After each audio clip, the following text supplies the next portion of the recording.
Uma vlogs and stories. Hi అండి అందరికీ, అందరు ఎలా ఉన్నారు? మేమైతే చాలా బాగున్నాను. ఇంక ఈరోజు వ్లాగ్ ఏంటంటే కొంచెం స్పెషల్ వ్లాగ్, బోనాల పండుగ. అమ్మ వాళ్ళ ఇంటి దగ్గరికి అయితే మేము వచ్చినాము, కానీ యాక్చువల్గా బోనం అయితే మాత్రం మా అక్క ముఖ్యంగా నన్ను అయితే 10 రోజుల ముందే ఇన్వైట్ చేసింది. ఖచ్చితంగా నువ్వు రావాలని స్వీట్ వార్నింగ్ ఇచ్చింది మా అక్క. ఇక మేమైతే 2 రోజుల ముందు వచ్చినాం, కానీ ఈరోజు వెళ్తున్నాం అక్క వాళ్ళ ఇంటికి. అక్క బోనం ఎత్తడం మాత్రం ఇదే ఫస్ట్ టైం. ఇక మేము ఉంటే బాగుంటుంది కదా అన్నట్టుగా నన్ను పిలిచింది. అక్క వాళ్ళ ఇంటికాడ వేపాకి ఇట్లా లేదంట, ఈడ మాత్రం పెద్ద చెట్టు ఉంది కదా అని నాన్న తెంపుకొని వెళ్ళిండు. మా మ్యారేజ్ అయ్యి 4 years అవుతుంది కదా, మా తాత మా ఇంటికి రావడం మాత్రం ఇదే ఫస్ట్ టైం. 4 సంవత్సరాలలో కనీసం నా డెలివరీ అయితే కూడా మా తాత రాలేదు. అంటే తనకి మా తాత ఎప్పుడు చూడు ఆట మీదనే ఎక్కువ ధ్యాస పెట్టుకొని ఉంటాడు, అందుకే జర రాకపోయినాడు. ఇంకా మా అమ్మ వాళ్ళ ఇంటి దగ్గర అయితే పెళ్ళి కాకముందు మేము బోనం అయితే బాగానే అవుతున్నాం, కానీ ఇక పెళ్ళైన తర్వాత మేము అటు వెళ్ళిపోవడము, ఈ అమ్మ బోనం చేయడం అయితే మానేసింది. అంతకుముందు మేము హైదరాబాద్కి వచ్చిన కొత్తలో ఒక 3 సంవత్సరాలేమో అమ్మ బోనం ఎత్తింది అంతే. ఇక తర్వాత అయితే ఏం చేయలేదు, మానేసింది. మా పెళ్ళిళ్ళు అయినందుకు ఇక అంతే అయిపోయింది.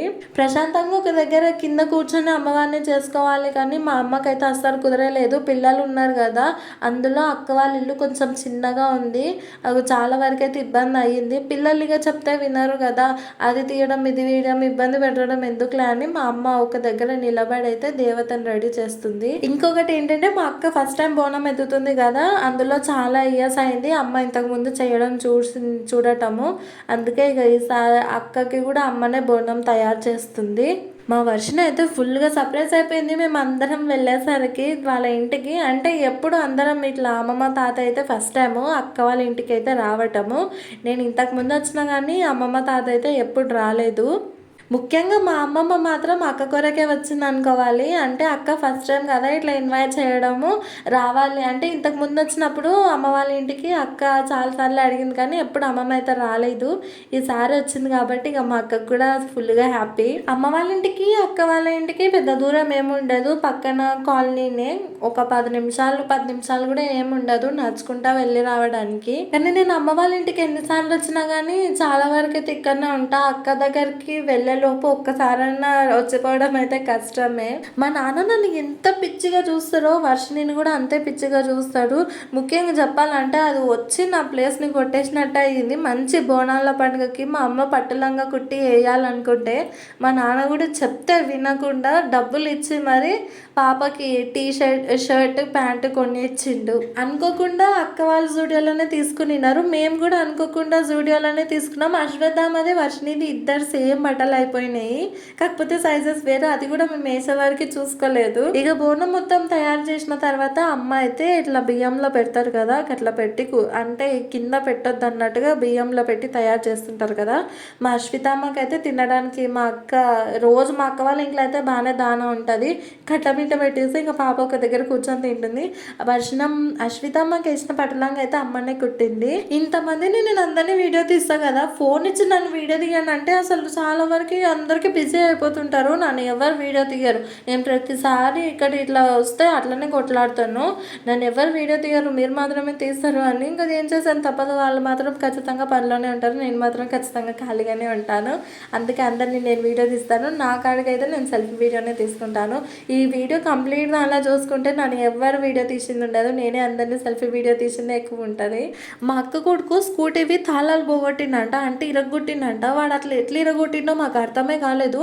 నిజం చెప్పాలంటే వాడు ఫుల్గా తుంటారోడు అసలు. వాడి పేరు సాయినంతన్ గౌడ్. చూడనింకా మాత్రం బుడకాయలాగా ఉంటాడు, కానీ వాడంతా తుంటరోడే ఉండరేమో అనిపిస్తుంది. వాడి తర్వాత తుంటరితనం అంటే మా అశ్వితమ్మనే అని చెప్పాలి. అక్క వాళ్ళైతే ఫస్ట్ ఫ్లోర్లో ఉంటారు, అంటే అది ఇక నేల కాదు కదా అని అక్క పైన బోనం ఎత్తుకోలేదు. అమ్మ కిందికి తీసుకొచ్చిన తర్వాత బోనం ఎత్తి కాలు కడిగింది. మేము లాస్ట్ టైం బోనాల పండుగకి వచ్చినప్పుడైతే అశ్వితమ్మకి అస్సలకే హెల్త్ బాగాలేకుండే, హాస్పిటల్ కోసం అని వస్తే ఇంకా అట్లనే బోనాల పండుగ జరుపుకొని వెళ్ళిపోయినాము. కానీ అసలు లాస్ట్ టైం మేము గుడికి కూడా వెళ్ళలేదు, ఎందుకంటే అశ్వితమ్మకి హెల్త్ బాగాలేని దానికి చాలా అప్పుడు. ఎందుకంటే పాపకి నా పాలు పడవు కదా, ఆ విధంగా కొంచెం సీరియస్ అయ్యిండే, అందుకే జర ఇంకా గుడికట ఏం పోలేదు. ట్రాఫిక్ మాత్రం ఫుల్గా ఉంది అసలు.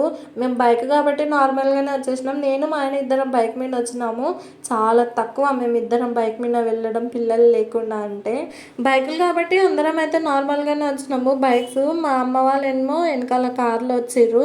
వాళ్ళు చాలా ఇరుక్కపోయినారు. వాళ్ళ కోసం అని కొద్దిసేపు వెయిట్ చేసినాం. ఇక్కడ కనిపించే లొకేషన్ మొత్తం నాకైతే చైల్డ్హుడ్ మెమొరీ లాగా అనిపిస్తుంది. అంటే నేను 6th క్లాస్కి వచ్చిన తర్వాత మేము హైదరాబాద్కి వచ్చినాము. అప్పుడు ఇదంతా తిరుగుతుంటే మా స్కూల్ రోడ్ మొత్తం అవే ఉంటుండే. అదంతా చాలా ఇయర్స్కి చూసినందుకు నాకు అంతా అప్పటి రోజులు అంతా గుర్తుకొచ్చినట్టుగా అనిపించింది. ఇదే అనమాట ఎల్లమ్మ టెంపుల్. మేము ఎప్పుడైనా వస్తే మాత్రం వీడికే చాలా వరకు వస్తాము. ఇది కాకపోతే ఇంకొకటి ఈవినింగ్ టైం ఏమో నాన్న మహంకాళమ్మ టెంపుల్ అని ఉంటుంది, అక్కడికి సాయంత్రం పూట తీసుకెళ్తాడు. బోనం ఎత్తుకున్నా లేకపోతే నార్మల్ ఎప్పుడన్నా రావాలనిపించినప్పుడు అయితే ఇక్కడికి వస్తాము. ఇక్కడ చాలామంది కూడా నాన్ వెజ్ చేసుకొని ఈయన వండుకొని కూడా తిని వెళ్తారు. అట్లా కూడా మేము తిన్నాము ఒకసారి. రష్ మాత్రం చాలానే ఉంటుంది. ఇంకా అందరు బోనం ఎత్తుకొని వస్తుంటారు కదా, అందుకే మన ఊరు సైడ్ ఏమో చాలా మంది ఇట్లా గుళ్ళులకు వస్తే దేవత వస్తుంది కదా అని పులకరించిపోతుంటారు. కానీ ఇక్కడ మాత్రం అట్లా ఎవ్వరు లేకున్నారు. అసలు ఒకరికి కూడా ఆ విధంగా అనిపించలేరు.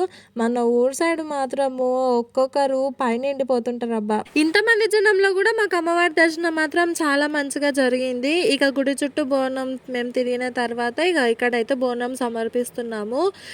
పండుగ కదా, అందరూ మంచిగా రెడీ అయ్యి వచ్చేస్తారు కదా. ఇక ఎవరి చేతిలో చూడు మొబైల్సే ఉండిండే. అసలు నాకు కూడా కొంచెం వీడియో తీస్తున్నప్పుడే ఏమన్నా అనుకుంటారేమో అని అనుకున్నా. ఇంకా ఏం కాదు, లైట్లు చాలా మంది తీసుకుంటున్నారు కదా అన్నట్టుగా తీసుకున్నాను. ఇక్కడ బోనం సమర్పించినాక పైసలు కూడా తీసుకుంటారు కదా. ఇంకా లోపల అయితే మొత్తం కంప్లీట్ అయిపోయిన తర్వాత మళ్ళీ ఇంకా బయటికి వచ్చేసినాము వెళ్దామని. ఫుల్ రష్ ఉన్నారు కదా, కార్లు ఒక దగ్గర బైక్లు ఒక దగ్గర అయినాయి. అందులో మేమైతే ఒక కోడి తీసుకున్నాము. ఇక మొత్తం ప్రదక్షిణలు అయిపోయిన తర్వాత దాన్ని మళ్ళీ వేరే అదే చికెన్ షాప్లో కొట్టేస్తారు కదా, ఇక అక్కడ అక్క వాళ్ళ హస్బెండ్ మామ తీసుకొని వెళ్ళిండే కొట్టియడానికి. ఇంకా మేమందరం కలిసి ఇంటికైతే వచ్చేసినాము. అక్క ఇంటి చుట్టూ అసలు ఇంటి నిండా పిల్లలు ఉండేసరికి ఏమన్నా లొల్లి నిండా ఆ చుట్టుపక్కల ఎవ్వరు లొల్లి ఉండదు, మాది మాత్రం ఖచ్చితంగా ఉంటుంది. అక్క ఇంట్లో మాత్రం దాన ఎప్పుడు ఉండాల్సిందే. అంటే జంక్ ఫుడ్ కొంచెం ఎక్కువనే తింటుంది మా అక్క. చిప్స్ ఇవన్నీ అయితే బాగా తింటుంది, స్టోర్ చేసి పెట్టుకుంటుంది ఇంట్లో. ఇంకా కట్టమిట్ట ఉంటే పిల్లలకి పెట్టించి ఇచ్చిన. ఇంకా మురుకులు చేసుకుంది మా అక్క. వాళ్ళ బిల్డింగ్లో అందరు చేసుకున్నారంట, అప్పటికప్పుడు మళ్ళీ తను కూడా చేసుకునింది. మురుకులు అప్పలు చేసింది. ఇక పిల్లలేమో తినమంటే అవి తినకుండా కింద మీద వేసుకుంటా ఆడుతున్నారు. అమ్మ వంట చేసిన తర్వాత పిల్లలకు తినిపించింది. ఇక కొంచెం మిగిలింది కదా అని ఆ 2 ముద్దలు నాకు ముద్ద అక్కకో ముద్ద పెట్టింది. ఇక అన్నం కూడా అయిపోయింది. అప్పటికి మేము తినలేదు, నాన్న వాళ్ళ ఇంటి దగ్గర ఉన్నారు, వాళ్ళు వస్తే తిందాంలే అన్నట్టుగా అందరం ఆగింటిమి. మాకు నాన్ వెజ్ అంటే బీభత్సంగా అలవాటే, రోజు తిన్నా కూడా బోరేం అనిపించదు. అక్క వాళ్ళు అమ్మ వాళ్ళు బాగానే తింటారు, కానీ మేము ఊర్లో ఇంటి దగ్గర మాత్రం చాలా తక్కువనే తింటాము. ఎక్కువ ఏం తీసుకొచ్చుకోము చికెన్.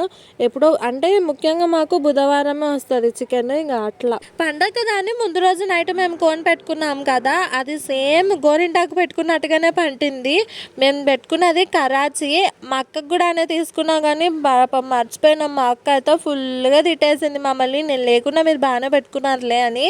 నాకు అంత రెడ్ కావడం కూడా చాలా తక్కువ, అది కూడా కరాచీ కోన్ కాబట్టే అయ్యింది. ఎక్కువ రోజులు ఉండదు, ఫాస్ట్గా రెడ్ అయిపోతుంది. కానీ ఎంత కెమికల్ ఉండి ఉంటుంది కదా అందులో. నేను మ్యారేజ్ అయినాక ఫస్ట్ టైం ఆ రోజు వాచ్ పెట్టుకున్నాను. నాకు వాచ్లు అంటే చాలా ఇష్టము, కానీ పెళ్ళైనాక మాత్రం మానేసింటి. మా అమ్మ వర్షనామా కోసం అని కోన్ తీసుకొచ్చింది, దానికి చాలా ఇష్టం అంట కోన్ పెట్టుకోవడము. అందుకే చిట్టి చేతికి చిట్టి చందమామ పెట్టేసింది. మా ఇంట్లో పిల్లలు 4 కదా, వాళ్ళు ఒక్కొక్కరు ఒక్కొక్క ఏజ్, అంటే ఒక్కొక్కరు ఒక్కో ఇయర్లో పుట్టిన వాళ్ళు. అందుకే ఒకరికొకరు అర్థం కాకనే కొంచెం వాళ్ళలో చాలా ఎక్కువ ఉంటుంది. 21లో వర్షిని పుట్టింది, 22లో అశ్వత్థామ పుట్టిండు, 23లో నందన్, 24లో అశ్విత. ఇట్లా ఒక్కొక్క ఇయర్లో ఒక్కొక్కరు పుట్టేసరికి ఒకరికొకరు అర్థం కాకుండా ఎప్పుడు కొట్లాడుతూనే ఉంటారు పిల్లలు. మా నాన్న అక్క వాళ్ళ ఇంటి దగ్గర నుంచి కొంచెం లేట్గా వచ్చిండు. అశ్వత్థామ ఏడుస్తుంది కదా అని వాడిని షాప్కి తీసుకెళ్ళినాను. ఒక్కటే రాగం పెట్టిండు. మాకేమో ఇంటి దగ్గరనే ఉంటుంది కాబట్టి షాపు నార్మల్గా ఇట్లా పోయి రావచ్చును. ఈడ ఫ్లోర్ దిగాలే, పోవాలి రావాలి, అందులో పండుగ కాబట్టి షాప్ ఏమో క్లోజ్ ఉన్నది. ఫుల్గా సతాయించింది అశ్వత్థామ. వాడికి నిద్ర వచ్చిందంటే బాగా సతాయిస్తాడు. వాడు ఎక్కువ అర్పించినప్పుడే అర్థం చేసుకోవాలి ఇక మాకు వాడికి నిద్ర వచ్చేసింది అని. మా నాన్న ఇక వాడిని ఎత్తుకొని వస్తున్నాడు. చాక్లెట్ కావాలని అంతగానం రాగం పెడితే దూరం పోయొచ్చు నా షాప్ల కొరకు, కానీ ఎక్కడ షాప్స్ ఓపెన్ లేవు.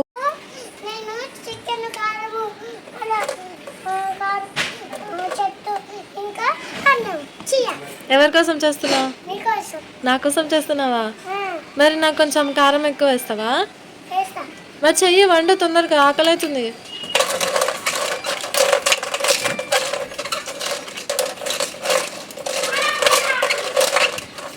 అయిందా కూర?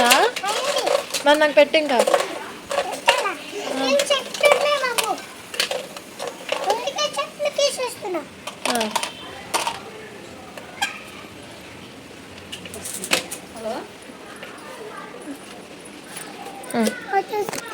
చాలు